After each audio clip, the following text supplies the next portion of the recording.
Good morning, everybody, and thank you so much for inviting me here today. I get invited to a lot of events, and I can't do all of them, but I was particularly keen to be here, partly, of course, because it's quite close to home, but also because you have assembled a remarkable range of expertise here, and what you're doing is really, really important. And thank you, Tina, and thank you, Megan. And I think, Megan, you said, why do we look back at history? But I think you can't understand what it is we need to do in the future without appreciating how we got here.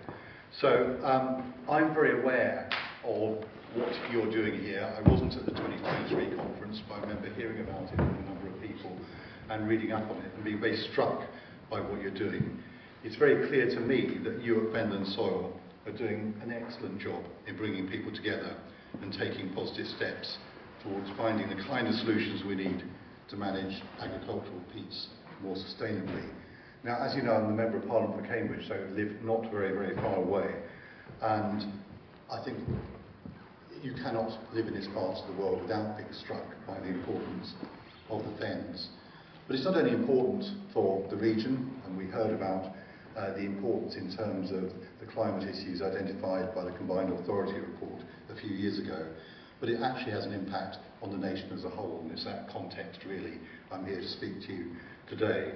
And I'm delighted to be here in my role as the Minister for Food Security and Rural Affairs. As you have outlined, the Fens is the breadbasket of the UK, and for nearly 400 years this region has been at the heart of British farming, growing high quality nutritious food at immense scale. That figure, that third, is a really, really striking figure. But of course, often up against it, almost always up against it in one way or another, almost every year facing the challenges of weather and also other issues, volatile economic circumstances and that long-running challenge around the environmental degradation. And throughout that time, and I think this is where the history really matters, it's clear that the commitment and innovation of people who live here, farm here and work here has been essential in maintaining that invaluable food production. And I have to say, as someone who's a big supporter of our museums, anyone who's been to what I still think of as a folk museum, but I know it's the Cambridge Museum now, who goes there and sees what life was like and knows just how hard it was. And I know there are representatives from other parts of the country as well. I particularly enjoyed visiting the Museum of Rural Life in Glastonbury in Somerset, and you can see the similarities in the kind of challenges that people had faced over many centuries. But it's that commitment and also the innovation that those people made through many, many years that we need to continue to foster around the country so that we can generally rebuild the foundations we need to give us stability in the face of adversity, because I hardly need saying that food security really matters, both to the government, to the country, it's part of our national security, it really, really matters. And to be food secure means we have to have a growing economy that allows rural communities to thrive. It needs a healthy population with access to a nutritious diet and a supply chain that's resilient and dependable, and I would also say fair. And it's only by investing in regional productivity, improving our critical infrastructure and bolstering our trade systems that we can achieve the real economic growth. And of course, anyone who's watching the news at the moment will know that the government is talking about little else at the moment. And we can't do this in terms of the rural economy without recognising the absolutely vital link between farming and nature. Healthy soils, vibrant, diverse ecosystems, clean water, absolutely essential for growing food sustainably. And in areas with abundant peat soils, the likes of the Fens, the Somerset Levels, the Norfolk Broads, that absolutely does mean achieving the right balance where nature and agriculture can coexist. And while we know there are challenges, and you outlined some of them, Megan, there's also a great opportunity, it seems to me, for the agricultural community to be at the forefront of the transition towards more sustainable and productive land use. And looking forward, thanks to the work already done by many of you here today, we now have a much improved understanding of some of the challenges that we face and the opportunities as we move towards sustainable management of lowland agricultural peat landscapes. Now, the soils are rich and fertile, but are being lost at an unsustainable rate, up to 3 centimetres per year. And I well remember one of my visits to Cheese, John Shropshire showing me very graphically that, I'm sure many of you have seen exactly the same thing, this visual representation of how we are losing the soil. Alongside that, of course, that soil, that peat, is an integral carbon store, currently responsible for around 2% of the nation's total greenhouse gas emissions. Peat can, of course, offer natural resilience to flooding and drought, but unless in a good condition, won't do so effectively. Also, of course, an essential habitat for some of our most loved and most important species, which also have been under pressure. Now, put all those together, and there's clearly vast potential to help deliver the key goals of any government, but this government, and my government in particular, against our broader responsibilities. And it's our responsibility as a government to support you, food producers, water managers, scientific researchers, stewards of the natural environment, in meeting these challenges and maximising the opportunities available, which is why I was keen to be here today to say to you, we will work with you to develop a land use framework, and that's been much talked about over the last few years, and there will be a major announcement by the Secretary of State later this week, which I hope you will find encouraging, and it will help us make sensible decisions about the best use for land, helping us achieve our targets for food production alongside our commitments on climate, nature and housing. Now those are hard trade-offs and choices, but it will require a big picture, long-term perspective.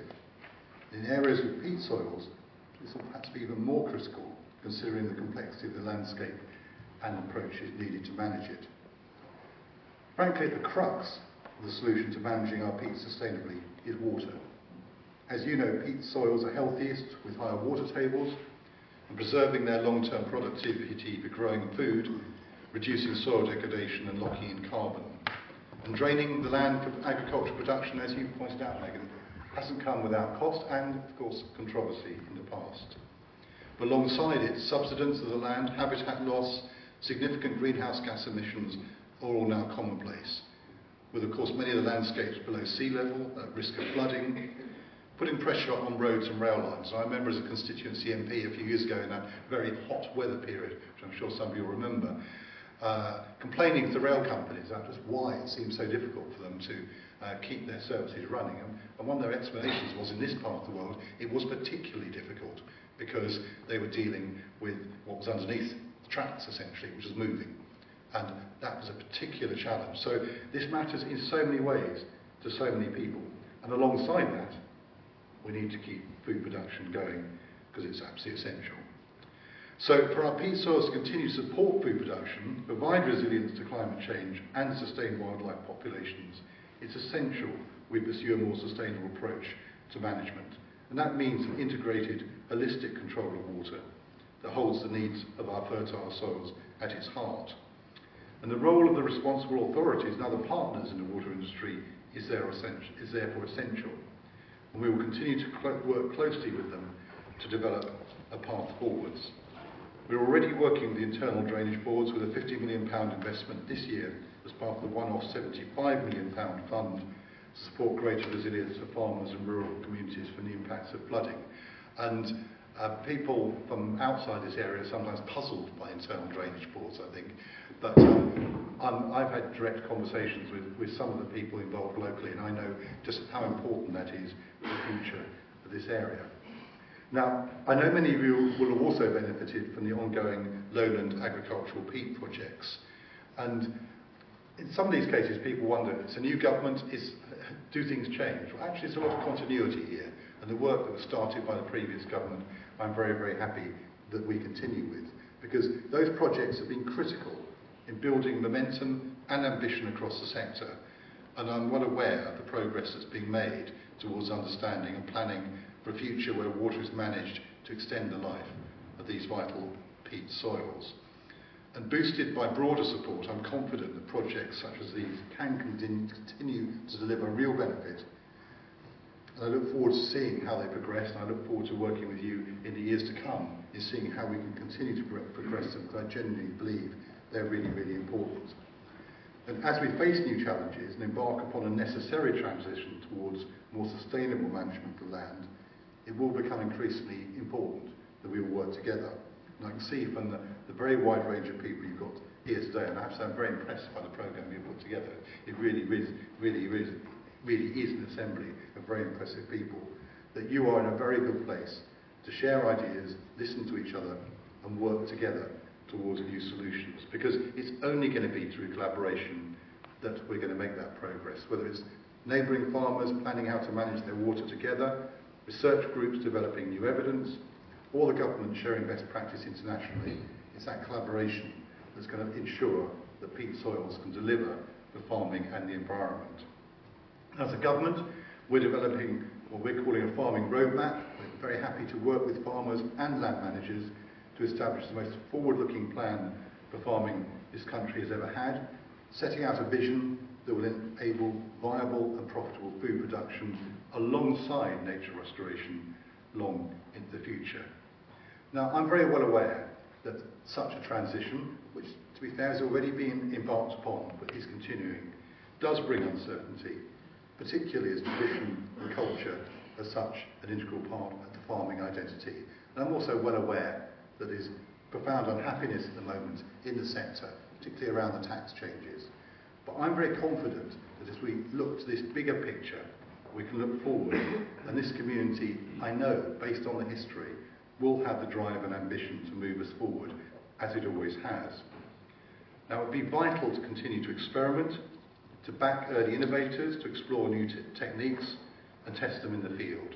And the Paludiculture Exploration Fund, which again, Megan, you referenced earlier, is already inspiring exciting progress, such as those made by the Fenland Soils Wetter Warming Trials, and the latest part of our Farming Innovation Programme, the Adopt Fund, will continue to provide support and confidence to farmers to test new approaches when we launch it later this year. And that sits within the government's £5 billion worth of investment over the next 2 years to support the farming sector to produce food more sustainably, predominantly through the environmental land management schemes. And by paying for actions on lowland peat through the Countryside Stewardship Higher Tier, and providing funding to partnerships around the country to restore peatlands through landscape recovery, we will continue to encourage sustainable approaches to peatland management. Now, there are a whole range of complex decisions to make here, but positive outcomes to aim for. And continuing to work in partnership, in my view, is the only way we can realise these. So we will continue as a government to support you in making those informed decisions that you need to make that are good for your business, good for food security, good for nature, and good for the climate.